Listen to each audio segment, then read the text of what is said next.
पहाड़ी इलाके में पड़ रही जोरदार बर्फ ने देश के मौसम को अचानक ठंडा कर दिया है। इन दिनों पहाड़ों पर बर्फबारी जारी है और आने वाले दिनों में भी लगातार बर्फ गिरने और बर्फीली हवाओं का दौर जारी रहने की संभावना है। इसके कारण ठंड ने उत्तर प्रदेश, पंजाब, राजस्थान से लेकर मध्य प्रदेश को भी अपनी गिरफ्त में ले लिया है। मध्य प्रदेश के सीमावर्ती इलाके में कोहरे से विजिबिलिटी कम हुई है। मौसम वैज्ञानिक के अनुसार ये पश्चिमी विक्षोभ सिस्टम का असर खत्म होते ही आने वाले दिनों में मालवा निमाड़ में ठंड बढ़ने वाली है। रेड 9 न्यूज के लिए कैमरा पर्सन टोनी के साथ विनय वर्मा की रिपोर्ट। उत्तर भारत में बर्फबारी ने मध्य प्रदेश में ठंड बढ़ा दी है। अगले 24 घंटे में इसका असर नजर आने लगेगा। शनिवार से ठंड बढ़ सकती है। 2 दिन बाद रात का पारा 8 डिग्री सेल्सियस तक आ सकता है। दिन के तापमान में भी गिरावट आएगी। ऐसे में लोगों को दिन और रात में ठंड का एहसास होने लगेगा। मौसम वैज्ञानिक रंजित वानखेड़े ने बताया कि पश्चिमी विक्षोभ का असर खत्म हो जाएगा। इस वजह से अब तापमान में गिरावट आएगी। अगले 2 दिन में मौसम का मिजाज बदलेगा और ठंड बढ़ जाएगी। क्रिसमस पर इस बार कड़ाके की ठंड रह सकती है, लेकिन नए साल यानी जनवरी के पहले सप्ताह में दिन और रात के पारे चढ़ेंगे। देखिए, आप अभी देख रहे होंगे कि पिछले सप्ताह हमारे यहाँ मौसम थोड़ा सा क्लाउडी कंडीशन रही। क्लाउडी कंडीशन होने से जो अधिकतम और न्यूनतम तापमान में बढ़ोतरी देखी गई। परंतु आप अभी जब उपग्रह चित्र से देखेंगे तो उपग्रह चित्र में देखिएगा कि नॉर्थ ईस्ट उत्तराखंड के बाद पंजाब और ऊपर जम्मू कश्मीर, हिमाचल प्रदेश वगैरह में पश्चिमी विक्षोभ होने की वजह से वहाँ से हिमपात हो रहा है। और उस हिमपात की वजह से जो पंजाब, हरियाणा और आपका राजस्थान लगा हुआ गुजरात का क्षेत्र है, उसमें लू भी मतलब ठंडी हवाएं चल रही है। ठीक है। सेकेंड है, उसके यहाँ कोहरा जो डेंस बोलते हैं वो भी बहुत कोहरा है। 4 प्रमुख शहरों में ग्वालियर सबसे ठंडा। प्रदेश के 4 प्रमुख शहरों भोपाल, इंदौर, जबलपुर और ग्वालियर में से न्यूनतम तापमान ग्वालियर में सबसे कम 10.8 डिग्री सेल्सियस रिकॉर्ड किया गया। भोपाल, इंदौर और जबलपुर में रात का पारा 14 डिग्री सेल्सियस से अधिक रहा। प्रदेश में रात का पारा सबसे ज्यादा होशंगाबाद में 15.6 डिग्री सेल्सियस रिकॉर्ड किया गया। भोपाल में सुबह के समय कोहरा भी रहा। तो इसका इफेक्ट हमारे मध्य प्रदेश और जो मालवा एग्रो क्लाइमेटिक जोन है, तो आपने देखा होगा मंदसौर, नीमच, रतलाम और हमारे यहाँ उज्जैन तक इसका काफ़ी ज़्यादा इफेक्ट पड़ेगा। और उसकी इफेक्ट की वजह से इंदौर जैसे क्षेत्रों में भी हमें ठंड दिखाई देगी। तो आने वाले समय की हम बात करते हैं तो हमें नॉर्थ ईस्टर्ली हवाएं प्राप्त होगी। नॉर्थ ईस्टर्ली हवाएं प्राप्त होगी तो ठंडी प्राप्त होगी।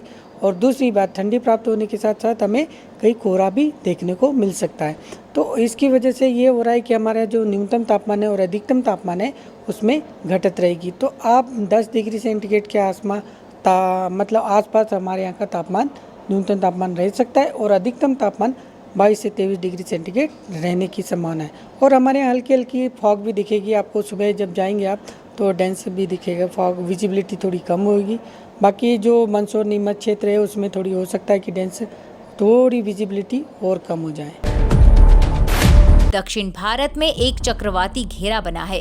ये हिंद महासागर के पास है। इसके कारण अगले 5-6 दिन भूमध्य सागर की तरफ कोई हलचल नहीं रहेगी। 24 के बाद ही पश्चिमी विक्षोभ आने की संभावना है। दिसंबर में बारिश की संभावना नहीं है। जनवरी के पहले सप्ताह में हल्की ठंड रहेगी। दिन और रात के तापमान सामान्य से ज्यादा। मौसम वैज्ञानिक ने बताया कि अभी दिन और रात के तापमान सामान्य से अधिक है। इसका मतलब ये है कि अभी आम तौर पर जितना पारा होना चाहिए वो उससे ज्यादा है। प्रदेश में सभी जगह न्यूनतम तापमान 10 डिग्री सेल्सियस के ऊपर है। सिर्फ सिवनी, उमरिया और मंडला में न्यूनतम तापमान 10 से नीचे 10 हुआ है।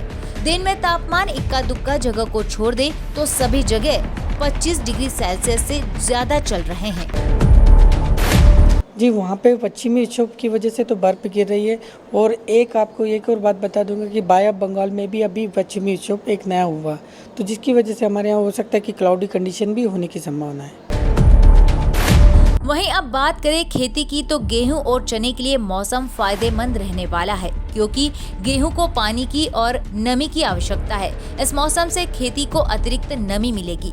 वहीं बड़ी पत्तियों वाली फसल पर जरूर ठंड से कुछ नुकसान होने की संभावना रहती है, लेकिन फिलहाल उस पर भी कोई ज्यादा असर नहीं पड़ने वाला है। जी ऐसा कुछ नहीं है। अभी तो जो क्रॉप की रिक्वायरमेंट रहती है, देखिए गेहूँ दो प्रकार से बोते हैं, एक आगेती और एक पीछेती।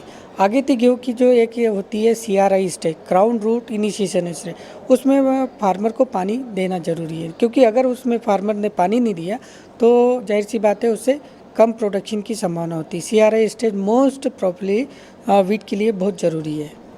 आपका नाम? रंजीत वानखड़े, ग्रामीण कृषि मौसम सेवा, कृषि महाविद्यालय इंदौर। लेकिन अगर पारा ज्यादा गिरता है तो जरूर आलू और अन्य फसल पर पाला पड़ने की संभावना हो सकती है। रेड 9 न्यूज के लिए इंदौर से विनय वर्मा की रिपोर्ट। जी अभी तो जो देखिए गेहूँ और गेहूँ के साथ साथ जो हॉर्टिकल्चर क्रॉप है उसमें गेहूँ के लिए हमारे यहाँ जो मौसम है वो सर्द रहता है और वो बहुत ही उपयुक्त रहता है। तो इसकी वजह से हमारे यहाँ जो गेहूँ की पैदावार हो सकता है अच्छी हो जाए, तो उसके ज़्यादा इफेक्ट नहीं पड़ेंगे। परंतु जो मंदसौर नीमच जैसे क्षेत्रों में और बड़ी पत्ती वाली फसलें जैसे आलू, तो उनमें पाला पड़ने की संभावना हो सकती है।